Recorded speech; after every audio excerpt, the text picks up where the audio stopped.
পোলা এক মায়ের খুব ভালোবাসে, দুনিয়ায় আর কিছু চায় না মায়া ছাড়া। আচ্ছা, কিন্তু মায়া পোলাডারে পছন্দ করে না। ওপো অনেক চেষ্টার পর মায়া সে পোলাডারে কইল যে ঠিক আছে, হ্যাঁ আমি তোমারে ভালোবাসতে পারি, হ্যাঁ আমার একটা জিনিস এনে দিতে হবে। কি রে?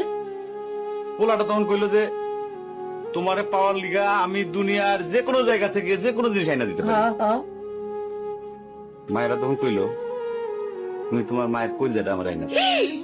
কি ক- কি ক- কি কি- কি- মনে হয় না? কি গল্প শোনালি দিদু?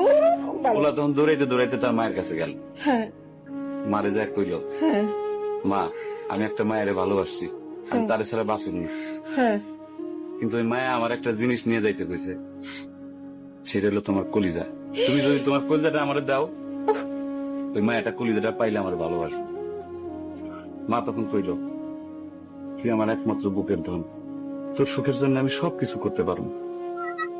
পরে মা বুকটা ফাইরা কলিজাটা বাইর করে পোলার হাতে দিল। আরে মা, পোলাটা কলিজাটা হাতে পাইয়া যে কি খুশি, মা দৌড়াইতেছে দৌড়াইতেছে দৌড়াইতেছে, দৌড়াইতে দৌড়াইতে হঠাৎ রাস্তার মধ্যে উষ্টা খাইয়া পড়ে গেছে। হাতের কলিজাটা হাতের থেকে ছুইটা রাস্তার মধ্যে পড়ছে। তখন মায়ের কলিজাটা কইতেছে ব্যথা পাইছো বাজান?